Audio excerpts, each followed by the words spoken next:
سر پہ امامہ سجا رہے گا، رخ پہ داری سجی رہے گی، سر پر زلفیں سجی رہیں گی، مدنی حلیہ سجا رہے گا، فکر مدینہ ہوتی رہے گی، انشاءاللہ شیطان کے خلاف جنگ جاری رہے گی۔ الحمدللہ رب العالمین والصلاة والسلام علی سید المرسلین اما بعد فاعوذ باللہ من الشیطان الرجیم بسم اللہ الرحمن الرحیم والصلاة والسلام علیک یا رسول اللہ وعلی آلک واصحابک یا حبیب اللہ والصلاة والسلام علیک یا نبی اللہ وعلی آلک واصحابک یا نور اللہ۔ فرمان مصطفیٰ صلی اللہ تعالی علیہ وسلم، جو مجھ پر درود پاک پڑھنا بھول گیا وہ جنت کا راستہ بھول گیا۔ صلو علی الحبیب صلی اللہ تعالی علی محمد وعلی آلہ وصحبہ وبارک وسلم۔ حضرت سیدنا نوح علی نبینا علیہ السلام کی قوم میں بت پرستی شیطان نے شروع کروائی۔ اس کا طریقہ واردات کیا تھا؟ اس نے کیا انداز اختیار کیا؟ پھر انہی بتوں کی بت پرستی شیطان نے عرب میں بھی شروع کروائی۔ اس تعلق سے عرض کرتا ہوں، سورہ نوح کی آیت نمبر 23 میں ارشاد ہوتا ہے، وَقَالُوا لَا تَذَرُنَّ آلِهَتَكُمْ وَلَا تَذَرُنَّ وَدًّا وَلَا سُوَاعًا وَلَا يَغُوثَ وَيَعُوقَ وَالنَّسْرَ، اور بولے ہرگز نہ چھوڑنا اپنے خداؤں کو، اور ہرگز نہ چھوڑنا ود اور نہ سواع اور یغوث اور یعوق اور نصر کو۔ یعنی مالدار کافروں نے حضرت سیدنا نوح علی نبینا علیہ السلام سے کہا کہ ہم اپنے معبودوں کی عبادت ہرگز نہیں چھوڑیں گے۔ 5 بتوں کو انہوں نے معبود بنایا ہوا تھا، ود، سواع، یغوث، یعوق اور نصر۔ یہ کون تھے؟ یہ حضرت سیدنا آدم صفی اللہ علی نبینا علیہ السلام کے بیٹے تھے، اور بہت عبادت گزار تھے، نیک لوگ تھے۔ جب ان میں سے کسی کا انتقال ہوا تو لوگ بڑے پریشان ہوئے، غمزدہ ہوئے۔ شیطان انسانی شکل میں آیا۔ اب دیکھیں شیطان کے کارنامے۔ کہا تم اپنے ساتھی پر غمگین ہو؟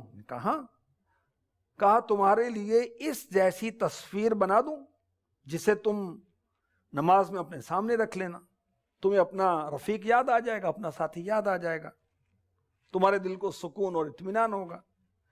شیطان نے کہا تو پھر تم اسے مسجد کے آخری کونے میں رکھ دو۔ یعنی اولاً لوگوں نے پسند نہیں کیا کہ نماز میں یہ تصویر سامنے ہو۔ وہ بزرگ تھے لیکن ان کی تصویر نماز میں سامنے ہو پسند نہیں کیا، تو شیطان نے پھر وکیل و قال کر کے وہ تصویر پیچھے رکھوائی۔ جب یکے بعد دیگرے کچھ وقت کے ساتھ جس طرح بھی ان 5 کا انتقال ہوا تو شیطان نے ان کی تصویریں بنا کر مسجد کے کونے میں رکھ دیں، اور ایک وقت آیا کہ لوگوں نے اللہ پاک کی عبادت چھوڑ کر تصویروں کی پوجا شروع کر دی، یہاں تک کہ اللہ تعالیٰ نے حضرت نوح علیہ السلام کو بھیجا، جنہوں نے ان لوگوں کو اللہ پاک کی وحدانیت اور عبادت کی طرف دعوت دی، مگر مالدار لوگوں نے حضرت نوح علیہ السلام کی دعوت کو رد کیا اور کہا کہ ہم ان بتوں کی عبادت نہیں چھوڑ سکتے۔ فتاوی رضویہ شریف میں اعلیٰ حضرت نے اس تعلق سے لکھا ہے کہ شیطان نے لوگوں کو اس کام پر لگایا، بت پرستی پر لگایا۔ وہ تھے 5 بزرگ، مگر ان کی تصویریں اور پھر مجسمے اور بت پرستی کا سلسلہ شروع ہوا۔ اللہ اکبر۔ اور میرے آقا مکی مدنی مصطفیٰ صلی اللہ علیہ وسلم نے مکہ مکرمہ فتح فرمایا، کعبے میں تشریف لائے تو اس میں بھی بت ہی بت تھے۔ پھر کیا ہوا؟ بت بھی تھے، تصویریں بھی تھیں، مجسمے بھی تھے، پکچرز بھی تھیں۔ تو میرے آقا علیہ السلام اندر تشریف لائے تو حضرت ابراہیم علیہ السلام جیسی تصویر، حضرت اسماعیل علیہ السلام جیسی تصویر، حضرت مریم رضی اللہ تعالی عنہا جیسی تصویر، فرشتوں کی بعض کی تصویریں نظر پڑیں، اور کچھ کے وہ اسٹیچو ٹائپ بنے ہوئے تھے، کچھ کی دیواروں پر تصویریں بنی ہوئی تھی۔ میرے آقا علیہ الصلوۃ والسلام باہر تشریف لائے، فرمایا خبردار ہو، بے شک ان بنانے والوں کے کان تک بھی یہ بات پہنچی ہوئی تھی، جس گھر میں تصویر ہو اس میں رحمت کے فرشتے نہیں جاتے۔ پھر فرمایا ان کے نقش بنے ہوئے ان کو مٹا دیا جائے، اور جتنے مجسمے ہیں سب کو باہر نکال دو۔ تو اب وہ مجسمے اور تصویریں باہر لائی گئیں، جب تک کعبہ معظمہ تصاویر سے پاک نہیں ہو گیا میرے آقا علیہ الصلوۃ والسلام نے اپنا مبارک قدم اندر نہیں رکھا۔ اچھا، اعلیٰ حضرت نے یہ بھی فرمایا کہ اتفاق سے بعض تصاویر مثل تصویر ابراہیم علیہ السلام کا نشان رہ گیا تھا، یعنی مٹایا گیا تو پوری طرح مٹی نہیں تھی۔ حضرت سیداتنا مریم رضی اللہ تعالی عنہا کی مثل تصویر جو بنائی گئی تھی وہ صاف دھلی نہیں تھی۔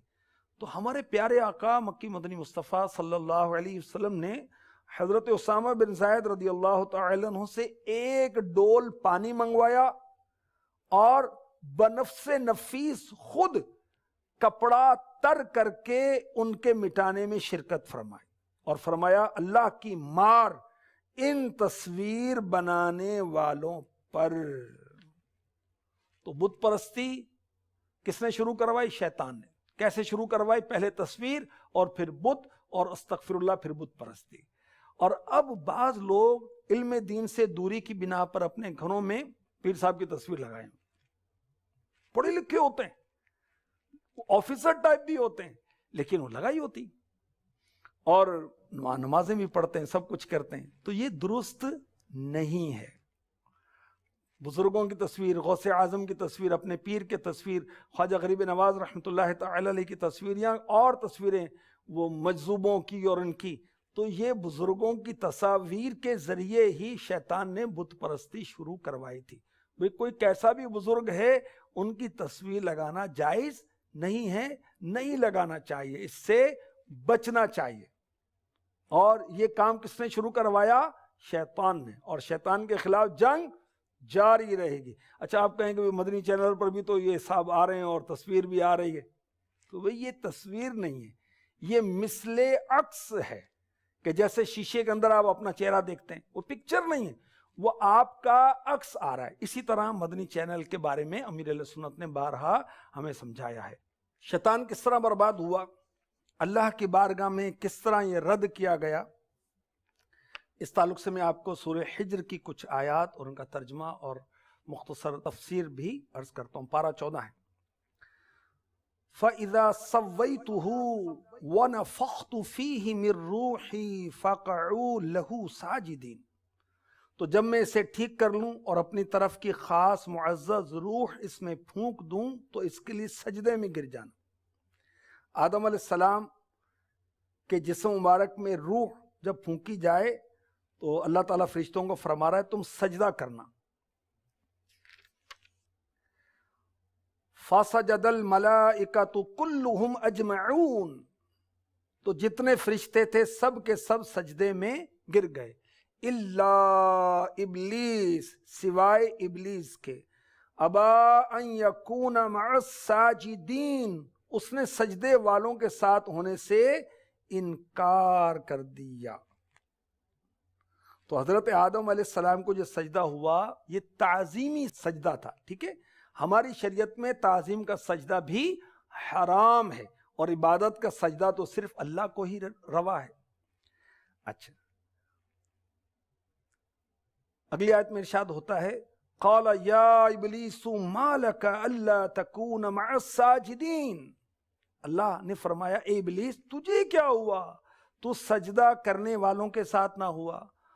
قال لم اکن لاسجد لبشر خلقته من صلصال من حمأ مسنون، اس نے کہا میرے لائق نہیں میں کسی انسان کو سجدہ کروں جسے تو نے بجتی ہوئی مٹی سے بنایا جو سیاہ بدبودار گارے سے تھی۔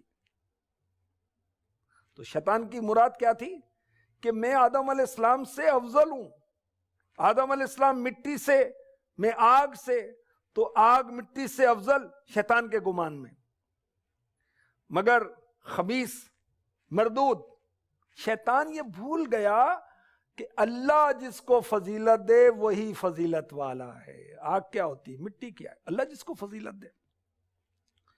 تو شیطان نے 3 گناہ کیے۔ نمبر 1، اللہ تعالیٰ کا حکم نہیں مانا۔ کیا حکم تھا؟ آدم کو سجدہ کرو۔ اب یہاں جو بے نمازی ہیں ان کو چوٹ کرتا ہوں، ایک سجدہ نہیں کیا تو 80,000 سالہ عابد، 1,00,000 سالہ عبادت کرنے والا برباد ہو گیا۔ دن رات سجدے ہم نہیں کرتے، 5 نمازیں چھوڑ رہے ہیں، اللہ سے ڈرنا چاہیے۔ بہرحال شیطان نے اللہ تعالیٰ کے حکم کی مخالفت کی۔ سیکنڈ، جو فرشتوں نے راستہ اختیار کیا، جبریل امی، اسرافیل علیہ السلام، اسرائیل علیہ السلام، سارے فرشتوں نے سجدہ کیا، تو ان نیک لوگوں والا انداز اس نے نہیں اپنایا، اس سے جدا راستہ اختیار کیا۔ یہ تھا شیطان کا دوسرا گناہ۔ اور تیسرا گناہ کیا تھا شیطان کا؟ تکبر۔ شیطان نے اپنے آپ کو افضل سمجھا۔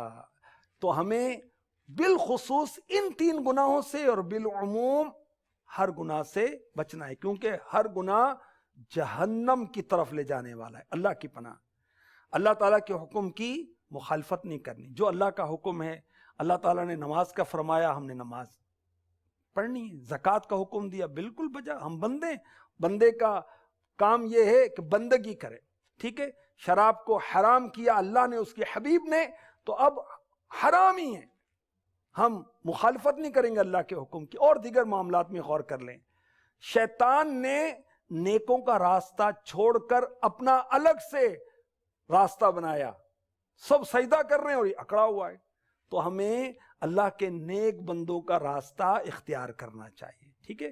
اور شیطان نے تکبر کیا، ہمیں تکبر نہیں کرنا، چاہے ہم عمر میں بڑے ہیں، چاہے ہم علم میں زیادہ ہیں، چاہے ہم عمل میں زیادہ ہیں، چاہے ہم رتبے میں زیادہ ہیں بظاہر، مگر انجام کیا پتہ۔ دیکھیں شیطان کا کیسا انجام ہوا، عبرت نہیں ہے۔ تو ہمیں یہ راستہ بھی اختیار نہیں کرنا، ورنہ کہیں ایسا نہ ہو کہ ہم بھی شیطان کی طرح برباد ہو۔ اللہ نہ کرے، اللہ نہ کرے، اللہ ہمارا ایمان سلامت رکھے۔ دیکھیں کیا انجام ہوا ابلیس کا، شیطان کا 1000 سال کی عبادت برباد ہو گئی، اور فرشتوں کا استاد تھا وہ شان و عظمت چھن گئی، اللہ کی بارگاہ میں مقام تھا بردود ہو گیا۔ قیامت تک اس کے گلے میں پھندا پڑا، کس چیز کا؟ لعنت کا۔ لعنت مینز اللہ کی رحمت سے دوری، اور ہمیشہ ہمیشہ کے لیے جہنم میں یہ جلتا رہے گا۔ اللہ کی پناہ۔ اللہ تبارک و تعالیٰ نے ارشاد فرمایا، قال فاخرج منها فإنك رجیم۔ اللہ نے فرمایا تو جنت سے نکل جا کیونکہ تو مردود ہے۔ وَإِنَّ عَلَيْكَ اللَّعْنَةَ إِلَى يَوْمِ الدِّينِ، اور بے شک قیامت تک تجھ پر لعنت ہے۔ قال ربی فانظرنی الی یوم یبعثون، اس نے کہا میرے رب تو مجھے اس دن تک مہلت دے دے جب لوگ اٹھائے جائیں۔ شیطان قیامت تک کی مہلت مانگ رہا تھا، تو اللہ تعالیٰ نے پہلا نفخہ، جب حضرت اسرافیل علیہ السلام سور پھونکیں گے تو قیامت قائم ہو جائے گی اور سب دنیا تہس نہس ہو جائے گی، سب لوگ مر جائیں گے۔ اور 40 سال کے بعد دوسری مرتبہ سور پھونکیں گے تو پھر لوگ زندہ ہو کر میدان قیامت میں جائیں گے۔ تو شیطان کو مہلت دی گئی قیامت تک، پہلے نفخے تک، ٹھیک ہے۔ قال فإنك من المنظرین، اللہ نے فرمایا پس بے شک تو ان میں سے ہے جن کو معین وقت کے دن تک مہلت دی گئی، الی یوم الوقت المعلوم۔ قال ربی بما اغویتنی لأزینن لهم فی الارض ولأغوینہم اجمعین۔ اس نے کہا، کس نے؟ شیطان نے، اے رب میرے، مجھے اس بات کی قسم کہ تو نے مجھے گمراہ کیا، میں ضرور زمین میں لوگوں کے لیے نافرمانی خوشنما بنا دوں گا، اور میں ضرور ان سب کو گمراہ کر دوں گا۔ یہ شیطان کا چیلنج ہے، ہم نے گمراہ نہیں ہونا، شیطان کے خلاف جنگ جاری رہے گی. نمازیں پڑھ پڑھ کے جنگ کریں گے, کلمہ پڑھ پڑھ کے جنگ کریں گے, درود شریف پڑھ کے, فرائض, واجبات, سنن, مستحبات پر عمل کر کے, ماں باپ کو راضی کر کے شیطان کے خلاف جنگ کرتے رہیں گے. شیطان نے چیلنج کیا کہ میں گمراہ کروں گا. اللہ چاہے گا ہم گمراہ نہیں ہوں گے انشاءاللہ عز و جل, مگر جو ان میں تیرے چنے ہوئے بندے ہیں. شیطان کو معلوم ہوا کہ وہ کفر کی حالت میں مرے گا. شیطان کافر ہے, کافر ہی رہے گا اور کافر ہی مرے گا, کبھی بخشش نہیں ہوگی. اب اس کی حرص کیا ہے کہ میں مخلوق کو کافر کر کے گمراہ کروں, اور اس نے اس بات کی قسم کھائی کہ یا اللہ تو نے مجھے گمراہ کیا, میں زمین میں آدم علیہ السلام کی ساری اولاد کو گمراہ کروں گا, دنیا کی محبت میں مبتلا کر کے تیری نافرمانی کو خوشنما بنا دوں گا. شراب مزہ آ رہا ہے, بہت ٹیسٹ آ رہا ہے, استغفر اللہ. گندے کام اور جو کام اللہ اور رسول نے ناپسند کیے انہیں خوشنما بنا کر پیش کروں گا. اللہ کی پناہ, اللہ کی پناہ. میں ضرور زمین میں آدم علیہ السلام کی اولاد کے لیے دنیا کی محبت اور تیری نافرمانی کو خوشنما بنا دوں گا. میں ضرور ان سب کے دلوں میں وسوسہ ڈال کر ان کو گمراہ کر دوں گا. البتہ تیرے برگزیدہ بندوں پر میرا وسوسہ اور مکر نہیں چلے گا. جو مخلص ہیں, جو اللہ کی رضا کے لیے کام کرتے ہیں, وہ کبھی بھی شیطان کے ہتھے نہیں چڑھیں گے. جو اللہ کے چنے ہوئے بندے ہیں, شیطان کے بہکاووں سے بچ کر سیدھا راستہ اختیار کرتے ہیں, یہ جنت کی طرف جائیں گے, رحمان کی طرف جائیں گے انشاءاللہ, اور شیطان سے بچیں گے. قال هذا صراط علی مستقیم, اللہ نے فرمایا میری طرف آنے والا سیدھا راستہ ہے. ان عبادی لیس لک علیہم سلطان الا من اتبعک من الغاوین, بے شک میرے بندوں پر تیرا کچھ قابو نہیں سوا ان گمراہوں کے جو تیرے پیچھے چلیں. وَإِنَّ جَهَنَّمَ لَمَوْعِدُهُمْ أَجْمَعِينَ, اور بے شک جہنم ان سب کا وعدہ ہے. اللہ اکبر. تو جو شیطان کی پیروی کرے گا, شیطان کی بات مانے گا, ان کے لیے جہنم کا وعدہ ہے. توبہ, استغفر اللہ, استغفر اللہ. لہا سبعۃ ابواب لکل باب منہم جزء مقسوم, اس کے 7 دروازے ہیں, ہر دروازے کے لیے ان میں سے ایک ایک حصہ تقسیم کیا ہوا ہے. تو جو شیطان کو فالو کریں گے, شیطان کے چکر میں آ کر شیطان نے گناہ کو بڑا وہ ڈیکوریٹ کر کے پیش کیا, ناچ گانے کو تہذیب کا نام دے دیا, تو وہ فالو کر رہے ہیں. مختلف انداز سے گناہوں کو شیطان نے خوشنما کیا, بندہ اس کی پیروی کرے گا, اللہ ناراض ہوگا. اور جہنم کے 7 دروازے ہیں جو شیطان کی پیروی کرنے والوں کے لیے 7 حصوں میں تقسیم کیے گئے ہیں. جہنم کا ایک طبقہ ان کے لیے فکس ہے. اللہ پاک ہمیں جہنم سے بچائے, اللہ پاک ہمیں شیطان سے بچائے. جہنم سے بچنا, شیطان سے بچے. ہم شیطان کی مخالفت کریں گے, رحمان خوش ہوگا, اس کے محبوب صلی اللہ علیہ وآلہ وسلم ہم سے خوش ہوں گے, راضی ہوں گے. انعام میں کیا ملے گا؟ اللہ کی رضا. انعام میں کیا ملے گا؟ جنت, جس سے شیطان کو نکالا گیا, گیٹ آؤٹ کیا گیا. اللہ پاک ہمیں شیطان کے شر سے محفوظ فرمائے. اور جب بھی شیطانی وسوسہ آئے, پہلے بھی عرض کیا جاتا رہتا ہے, اب بھی عرض کر رہا ہوں اس سلسلے میں, اعوذ باللہ من الشیطان الرجیم, یہ پڑھ لیا کریں. لا حول ولا قوت الا باللہ, یہ پڑھا کریں. اپنی کمپنی اچھی کریں, فرینڈ سرکل جو ہے یہ اچھا بنائیں. جو شیطان کو ماننے والے, شیطانی کام کرنے والے ہیں, ان میں رہ کر آپ شیطان سے جنگ کیا کریں گے؟ استغفر اللہ. آپ پھر تو شیطانی ٹولے کے اندر نہ شامل ہو جائیں کہیں بھائی. تو بری صحبت چھوڑیں, اور آپ جب بھی شیطانی وسوسہ آئے اللہ کی بارگاہ میں رجوع کریں, دعا کریں, استغفار کریں. لا حول ولا قوت الا باللہ, یہ پڑھ لیا کریں. سورۃ الناس, قل اعوذ برب الناس ملک الناس الہ الناس, پوری سورت یہ پڑھ لیا کریں. انشاءاللہ الرحمن شیطان دفع ہو جائے گا. اور واش روم میں آپ ہیں, غسل خانے میں ہیں, شیطانی وسوسے آ رہے ہیں, اب کیا کریں؟